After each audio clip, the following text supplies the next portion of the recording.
Hari Om. I am Atmajyoti Vineet Krishna. So, uh, Guruji had asked me to talk about what I have understood about Bhagavad Gita. And this is very personal to me because this is what I feel I can relate to. As in the future, I want to be an entrepreneur. So, whatever I'm going to speak right now is going to be something related to my ambitions in the future, and it'll all wrap up in the end, and will be a beautiful story that we can learn from. So, Sri Krishna tells Arjuna in the Bhagavad Gita that during your last moments, right before your death, whatever you think is what you will manifest in your next life. So, if you know this, it seems pretty easy. Let's think about God. The next life will be realized. We don't need to do anything. This is a pretty simple law. It's pretty simple. But you might be wondering, oh, I have to wait till my death. Okay, let's put that on hold. We'll understand this. So now that we all know the story in which uh, there was this man in his younger age. He had done a lot of bhakti yoga, and he was always thinking about Lord Shiva, Lord Krishna, and slowly he was a merchant, and towards his end of his life, he was supposed to die. But he was smart about this. He knew that if you think about God at the end of his death, he will get realized in his next life. So what did he do? He named four of his sons as Vasudeva, Pradyumna, uh, Narayana, and Aniruddha. Exactly. So just when he was dying, he kept calling them. And he wasn't attached to the person, not his sons. When he called their names, he was reminded of all his seva and bhakti he had done when he was in his younger ages. And this made Yama's servants, they didn't know what to do. Then Yama himself had to come. Then Narayana said, no, he's thinking about me. I have to protect these people. So then he got saved for a bit. So similarly, just like this, now have a modern businessman. He knows this story and he wants to try to copy the same. So what does he do? He's also had the same story, and he also names his sons the same. But now let's see. Now this is his situation. Now he's on his deathbed. He names his sons the same as the story, the ancient story. So now over here, he calls them, oh Pradyumna, Pradyumna, where are you, Pradyumna? Then Pradyumna comes, Father, I'm here. Then he calls his next son, Vasudeva, where are you? Come, come. Sir, Father, I'm here. Now who are the other two sons? Narayana and Anirudh. Where is Anirudh? He still hasn't come. Oh no, where is he? Then Anirudh suddenly comes back. Now Narayana was here the whole time and he comes. Now the father sees all four of them and he gets shocked. All four of you guys are here, then who's at the shop? And you donkeys, monkeys, buffaloes, stupid people. The last word which he says, donkey. So he's thinking about donkeys. So his next life he ends up as a donkey. So what do we understand? There are three things we can understand from this. Just because there's an Srimad Bhagavatam story, you cannot copy that into your life. Copying does not work. You have to actually live it. In that story, in his younger days, he had actually done seva and was a bhakta. This man tried to copy him. He did the half of what he did. He just saw the ending. Number three, this man, whatever he told at the end, he started scolding his sons at the end. This shows how much hatred and anger he had within him, that it showed up at his end of his life. So now let's understand this more in depth. So whatever we see at the end of our death is nothing but a summary of our life.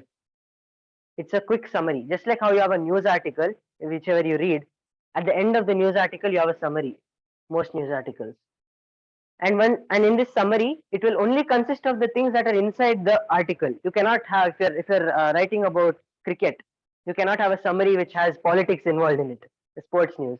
Similarly, only if it's part of your life will a summary come, whatever thoughts you have at the end of your life. So this summary is also only of the main crucial parts of the article. You'll put it in the summary and you'll wrap it up. So it all flashes by like this at the time of death. So this man didn't have that in his summary. He never didn't have it in his article itself. He never had God in it. But he wanted to summarize it and get God thought at the end. That doesn't work.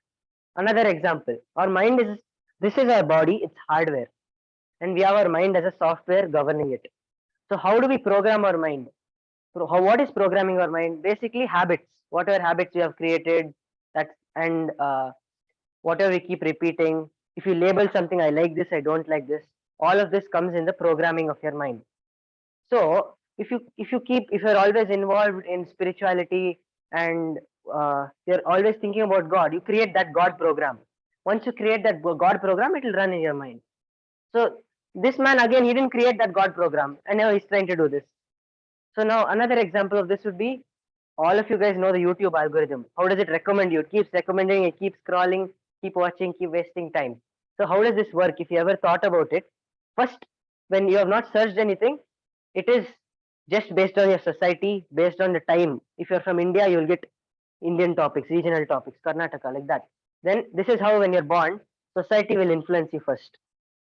This is your region, the time, and all of that. Then later, once you search anything, any topic, okay, I search football.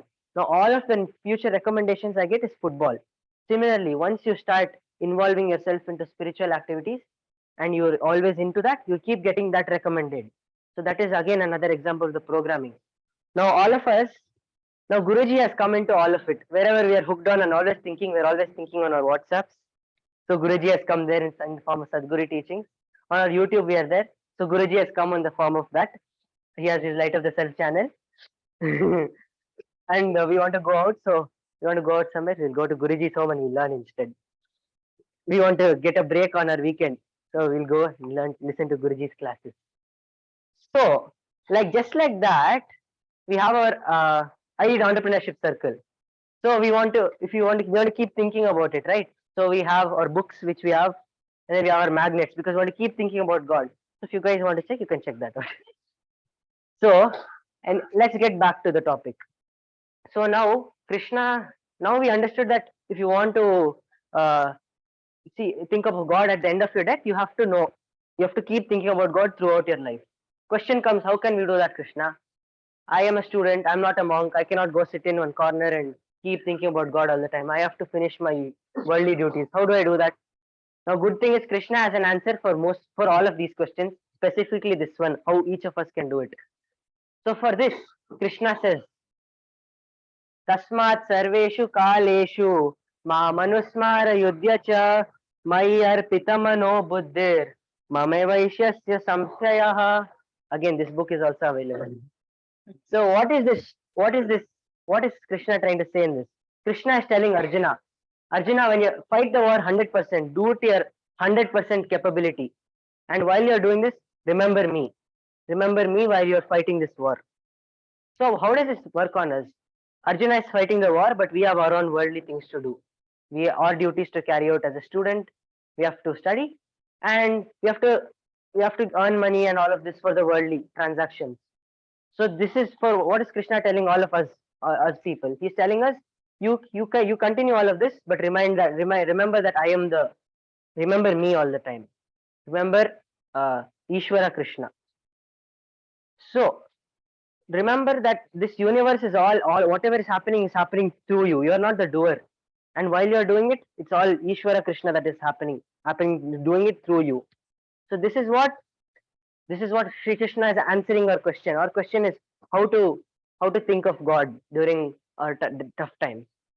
This is what Sri Krishna is telling us.